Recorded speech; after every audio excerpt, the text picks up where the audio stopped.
On this episode of the Hanford Insider, we'll get a peek behind the curtains of the Hanford Multicultural Theater Company with Ted Hillman. Rob will give you a look at some of this week's community events, and I'll be back with your sports report. This is the Hanford Insider for Monday, February 16th.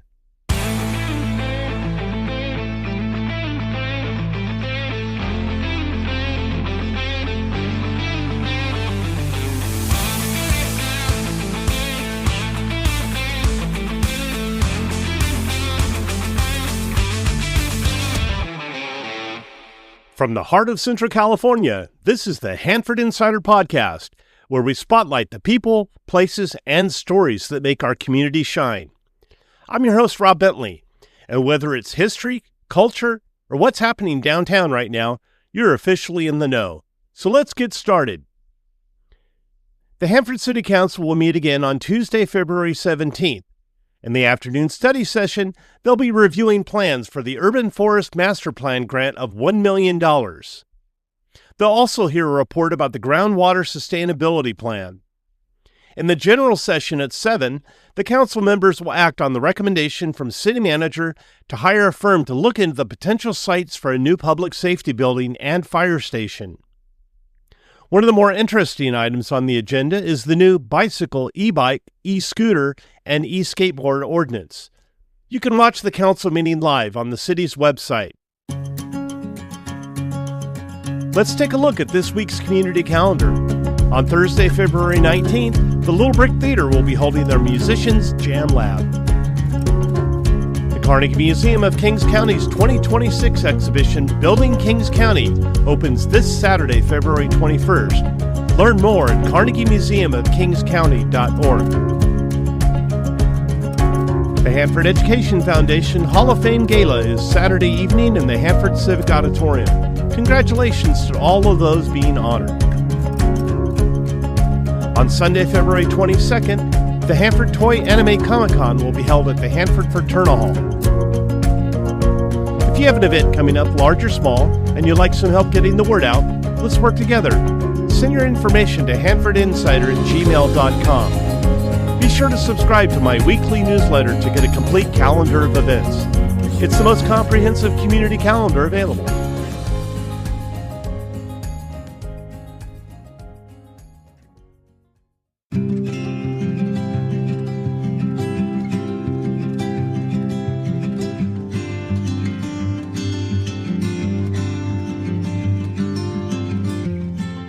Last week on the show, we had an author, and it was so wonderful to visit with Caitlin Donahue, and I thought it would be a great idea to continue on this track of talking to people who make a difference culturally in the community. And with me today is Ted Hillman from the Hanford Multicultural Theater Company. How you doing, Ted? Doing pretty good, Rob. How are you? Doing great, Ted. So the Hanford Multicultural Theater, just for those of you who aren't aware, it kind of all began back in 2015, as I understand, and they were hopping from location to location as availability. You know, it's always hard when you're starting a startup nonprofit. You just kind of have to take the deals that you're given. And in 2022, they actually found their own spot in downtown Hanford at 119.5 North Douty Street in downtown Hanford. And the Multicultural Theater has acting classes, they have open mic nights, they have comedy nights, just all kinds of activities for adults and children alike. And Ted, first of all, before we get into actual events, let's get a little bit, when I interview my guests, I like to get a little bit into their background, and especially when it's the arts. I'm a music teacher, so I can totally appreciate this. What got you invested in the arts here in town? Well, I was born and raised in Hanford, so I'm 39 years old. I was born in Hanford. My mom's side of the family's from Hanford. So I was initially surprised when I found out about this theater, because I found about it many years after it was already here. Like you said, it's been here, probably about a decade, but I've only known about it for about 3 years. And because I drove by, I saw there was acting classes being held here. My daughter's expressed interest in wanting to pursue acting, so I was like, oh, maybe we'll go check it out.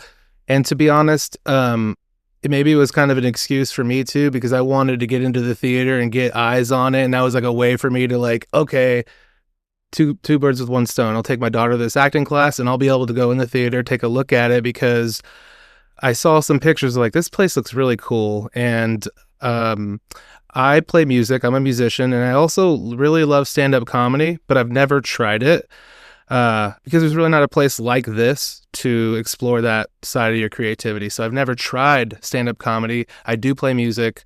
So I kind of wanted to reach out to her at some point, and I just kind of procrastinated. I had a vision to reach out to her and, try to plan a music concert or something here, because it's such a good space, and they weren't really doing a lot of music. But at the time when I took my daughter to that acting class, I reached out to her via email, and I was like, hey, I really love your space.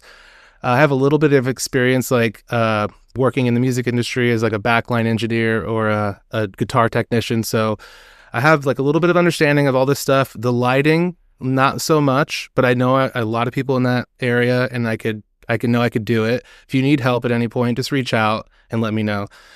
And she told me at that time she didn't need help. She already had a great guy who was doing all that stuff. And I was like, okay, cool. And so that was that. And then I maybe came to a comedy show over the years. And I still tried to come to the theater and support it. But she actually reached out to me when the last tech director passed away. He passed away unexpectedly. And she was looking through her emails, and she was kind of like, there was one guy that said he could help us out. And then she dug up that email, and then she reached out. And so it was kind of this kind of by happenstance. I just reached out, and I just offered my help. She didn't need my help at the time, and then she reached out to me. And so I didn't grow up in drama. I didn't grow up in theater.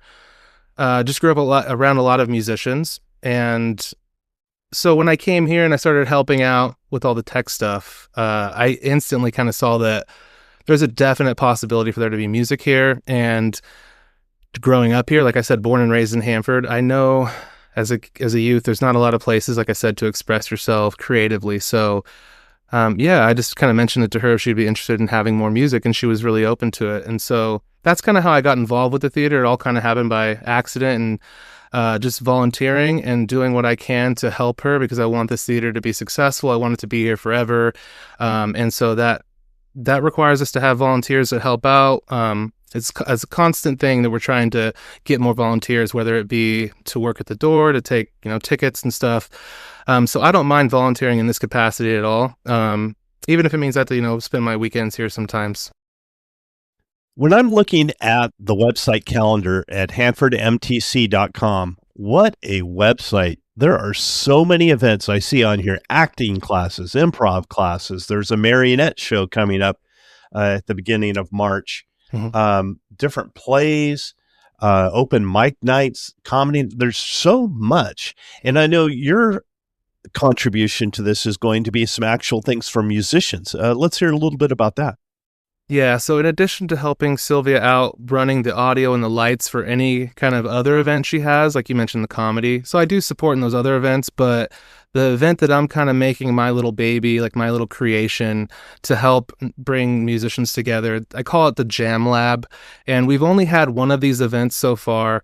And it's just kind of, like I said, it's just like a creation that I made. I didn't even know if it would work or if it's something that's being done elsewhere. But the idea behind it is, there's a lot of musicians in Hanford and in the Central Valley, but this place is not known for having like a strong music scene.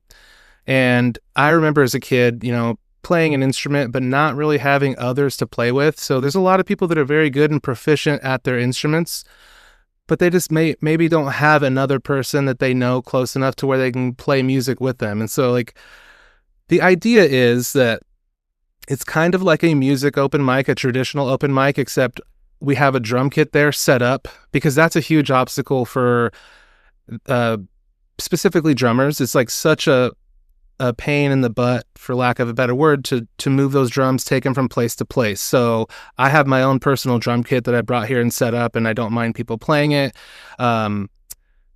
Because what happened, and it did happen exactly like I was hoping. So last time there was just a bunch of different musicians. We put the ad out, we put an article in the paper, and they responded, and they showed up. And what happened was, there was people who showed up that wanted to play together. There might have been a guitar player and a bass player, and they would sing some songs, like some Beatles songs or something. But then it was really beautiful because people that just met that day, like they would be like, here, oh, you like this Beatles song? Come up and sing with us. And so it's not a regular open mic because it's very collaborative and it's kind of improvisational, which is kind of perfect for this theater because what Sylvia does a lot is teach the art of improv and, just being silly, just doing whatever comes to your mind, being creative. And so this is a format where musicians can do that, and they could show up, not really have any material, play music with others. And the one of the beautiful things that happened is we got an email from a man named Caesar Betancourt, and he attended our last event, and he's a blues player. And he has gigs. He has gigs all over the valley, even in Los Angeles, but he can't get steady musicians to play with him. And it's like a situation where he can be making money and he can't find musicians, and other musicians can be making money. So we just want to have like a headquarters, a place where musicians can come together from all over the valley and kind of be that little hub or headquarters where, they can meet other musicians, hopefully create bands, and we could have a more robust music scene. Not even just for the younger generation, which that's what I really kind of look forward to, is when getting these kids when they're young, when they're interested in instruments, to get them playing with each other. But honestly, it's really beautiful to see different types of people from different generations, different backgrounds playing music together, and different people from all different walks of life. So it's really beautiful to see people come together. There's not a lot of social. This is something I've been thinking about for a long time, because there's not a lot of social outings that don't involve like just going to a bar or something like that. Do you know what I mean? And this is like a creative, and sure, the theater does serve alcohol, but this is a creative outlet first and foremost. And it's more like, I see it like a clubhouse. Like, I could just tell the vibes that we had that night. Everyone really was so thankful. Like when I described what I wanted to do, they're like, yes, like, why doesn't that exist? And so Sylvia and the Hanford Multicultural Theater Company were kind enough to let this become a reality. It was very much an experiment, and it worked. So I mentioned the man Caesar reached out to me, and he's like, I need help finding musicians. And so our next event, we're going to kind of let everyone know, hey, if anyone wants to join a band, Caesar, he has this blues band, he has his own material, he's ready to record his album, he just needs a couple solid musicians. And so we're going to bring this up at the next Jam Lab, and we're hoping he can leave with his band members. So exactly what I was hoping would happen, it did happen. So we're going to keep pushing forward, and we may move the date of it to Thursdays going forward, but that's all subject to change. But the important thing is we want to just bring musicians together, and we want to use our space for that, to help facilitate that. And kind of selfishly, I just remember as a kid not really having that space, and so wanting to bring that forward for the next generation, and also myself too. Like, I might start a band, so it's never too late to do something like that. And that's a big thing behind the theater too. There's been people who are in their 70s who tried stand-up comedy for the first time. It's never too late. So that's another thing. The theater is really opening up a lot of possibilities for local artists of a lot of different disciplines and mediums. It's not just theater or puppetry, also music and stand-up comedy, storytelling, poetry. So it's a really cool place to be involved with. I really enjoy volunteering here. And this music teacher says, hear, hear, preach. Yes. That's fantastic to have those kind of opportunities for no matter what age you are. I tell people that constantly. People come up, am I too old to learn how to play the piano, or is it too early to start my child on piano lessons or guitar or something? Absolutely not. Absolutely not. So this is a great outlet for a lot of people. I promised Sylvia that I would hit up her event coming up in the beginning of March. She has written a marionette puppet show called The Bitter Couple, and that's going to debut on Saturday, March 7th, and it will be performed again the following day on the 8th, and then the week later, March 14th on Saturday. So you can go to the Hanford Multicultural Theater website at hanfordmtc.com and find out information about all of these events. I'm just really impressed by the website presentation. Also have a very strong social media presence on Facebook, Instagram, and TikTok. You guys are doing it right. And Ted, I just want to thank you for joining us on the show. And I really hope that people take advantage of this opportunity that they have in town to explore their creative side. Thank you so much, Rob. Thank you for having me on.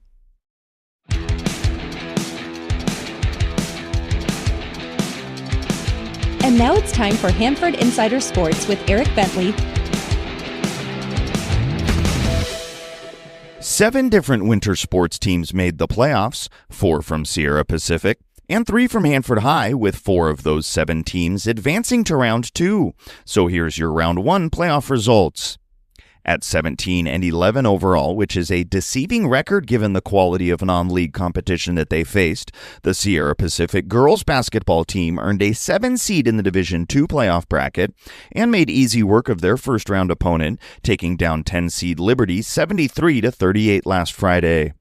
In a season built on tough tests, the Golden Bears will have yet another one this Wednesday, traveling to Centennial to take on the 28-2 overall and 8-0 league champion Golden Hawks in round 2.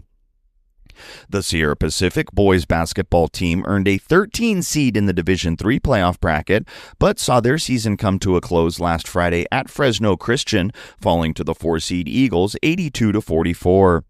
The Golden Bears finished their roller coaster of a year with a 15-14 overall record and a third-place league finish. The Hanford High boys basketball team was also selected for playoffs, but before we get to the postseason, let's touch on the end of the regular season really quickly, because after taking down Lemoore in the last game of the year, the Bullpups were scoreboard watching as Tulare Union lost to Tulare Western in a double overtime thriller to force a 3-way tie for first place in the WIL between Hanford High, Lemoore, and Tulare Union, meaning that the Bullpups can claim a WIL championship with a 13-17 overall record and a 7-3 mark in league play. That finish earned the Hanford High boys a 9 seed in the Division II playoff bracket, where unfortunately for the Bullpups, they fell to 8-seed Sanger in a contest that came down to the wire, but saw the Apaches prevail 62-59. In soccer action, both Hanford High and Sierra Pacific saw their boys and girls soccer teams selected for postseason play. Let's start with the Bullpups, where the Hanford High girls soccer team earned a 2 seed in the Division II bracket, which meant that they got a first-round bye.